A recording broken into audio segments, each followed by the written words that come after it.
This is Kanchan Kumari. Welcome you all to the today's vocabulary. In the room. It is an idiom. If you say there is an elephant in the room, you mean that there is an obvious problem or difficult situation that people do not want to talk about. अगर हम कहते हैं कि there is an elephant in the room, it means कि there is an obvious problem or difficult situation जो कि people नहीं चाहते बात करना. An obvious truth that is deliberately ignored by everyone in a situation. एक ऑब्वियस ट्रूथ है जो कि डेलिबरेटली जानबूझकर इग्नोर किया जा रहा है बाकी लोगों के द्वारा.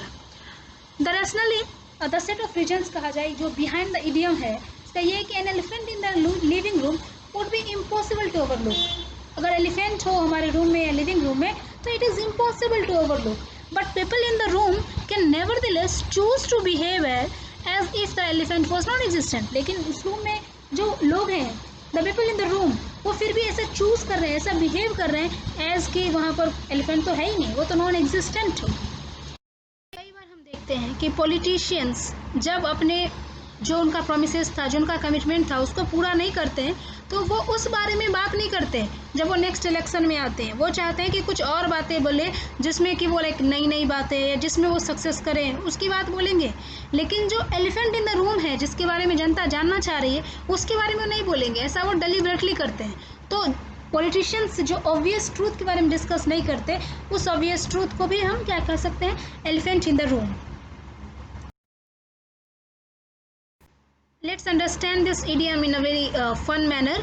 आप देखो कि दोनों जगह एलिफेंट है, दोनों इमेज में, और जहाँ लोग इसे इग्नोर करें, जहाँ ये डिस्कशन हो रही है मैन एंड वुमेन की, वहाँ पर भी एलिफेंट है, लेकिन ऑनेस्टली प्रीफर्ड वे में उसको जानबूझकर उस बारे में, एलिफेंट के बारे में बात नहीं कर रहे हैं. वो लोग एकदम ऐसा लग रहा है अनअफेक्टेड है. वरना कोई एलिफेंट ऐसे आ जाए और कोई 2% अनअफेक्टेड रह सकता है क्या? वो उसके बारे में बात करेगा, उसे हटाने की कोशिश करेगा. पर ये लोग ऐसा बिहेव कर रहे हैं जैसे कि एलिफेंट है ही नहीं, as if it is non existent. Again यहाँ एलिफेंट रेस्ट तक ले रहा है, सोफा पर वो बैठा हुआ है, मेन घर में है, लेकिन इसके बावजूद मतलब एलिफेंट खुद से कह रहा है इस इमेज में कि I am right there in the room and no one even acknowledges me. मतलब I am in the room, elephant is in the room, पर इसे कोई एक्नॉलेज नहीं करता. ये एक लिटरल वे में है कि आप समझ सकते हो कि एलिफेंट है और फिर भी इग्नोर करते हैं लोग. उसी तरह से होती है कोई बड़ी बातें, ऑब्वियस ट्रूथ जिसके बारे में कोई बात नहीं करना चाहता और बात को दबाना चाहता है, तो वो फिर क्या है, elephant in the room. Topic होते हैं लार्ज स्केल पे, स्मॉल स्केल पे, फैमिली लेवल पे, जहाँ पर एलिफेंट इन द रूम होते हैं बट लोग बात नहीं करते. जैसे कि जहाँ मेंटल इलनेस होता है तो हर कोई हाइड करते हैं और उसकी वजह से भले ही कुछ उसका रिपरकशन आ रहा हो, बैड रिजल्ट आ रहा हो, लेकिन एलिफेंट इन द रूम के बारे में वो बात नहीं करेंगे. लार्ज स्केल में भी कई ऐसे सेंसिटिव टॉपिक होती है सोसाइटी की जिसके बारे में पॉलिटिशियंस या जो जो एक्टर्स हैं या जो बड़े लोग हैं जिनको समाज में कंट्रीब्यूशन देना चाहिए, वो कभी कभी उस बारे में कुछ बात ही नहीं करते. तो एलिफेंट इन द रूम के बारे में वो बात नहीं करते. तो ऐसा होता है एंड ऑब्वियसली ऐसा होना नहीं चाहिए. नाउ अब तक में हम एलिफेंट इन द रूम का बहुत ही डिटेल्ड में मीनिंग समझ चुके हैं. तो बहुत ही ब्रीफली एग्जाम्पल सेंटेंस को रीड आउट करूँगी.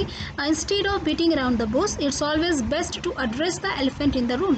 बीट अराउंड द बुश ये भी एक इडियम है. इसका मतलब होता है घुमा फिरा कर बात करना. तो घुमा फिरा कर बात करने से अच्छा है कि आप एलिफेंट इन द रूम को एड्रेस करो. क्या प्रॉब्लम है उसके बारे में बात करो. We both know that we can't carry on like this. It's the elephant in the room. हम दोनों चाहते हैं कि हम इस तरह नहीं चल सकते. Elephant in the room, room में एलिफेंट है, इसे हमें इसके बारे में बात करना पड़ेगा. The financial crunch is the elephant in the room that nobody wants to talk about in our family. हमारे परिवार में फिनेंशियल क्रंच है, फिनेंशियल क्राइसिस है, तो ये हमारे घर का एलिफेंट इन द रूम है. इसे हम सब इग्नोर कर रहे हैं जो कि नहीं करना चाहिए. We all sat sipping our tea quietly. No one wanted to bring up the elephant in the room about Montu going to prison. हम सभी चाय पीते हुए धीरे धीरे शांति से बैठे. सिप मतलब होता है पीना, और वो भी टी के केस में जैसे होता है ना कि हम टी कॉफ़ी इस तरह की चीज़ एक बार में पूरा नहीं पीते, रुक रुक कर पीते हैं, तो उसे उसके लिए SIP सिप होता है. कि सभी चाय पीते हुए क्वाइटली बैठे और कोई नहीं चाहता था इस मैटर को लाना एलिफेंट इन द रूम के बारे में, मतलब सभी डिलिबरेटली इग्नोर कर रहे थे क्योंकि था यहाँ जो सेंसिटिव बात थी कि मोंटो को जेल हो गई थी उस बारे में बात करना था कि सभी को कि क्या हुआ, क्यों हुआ, उसे बेल कराना है, कुछ ऐसी बात। तो इस बारे में कोई बात नहीं कर रहे थे, कोई nobody wanted to bring up the elephant in the room. Thank you for watching the video. If you have liked it, please like, comment in my comment box, share with your friends, subscribe and must press the notification button for more videos. So आपको अगर लगता है कि there is elephant in the room, तो address that issue. Might be कि English speaking में या English vocabularies में कोई issues हो तो address it, practice it and sort it out and no need to ignore the elephant in the room.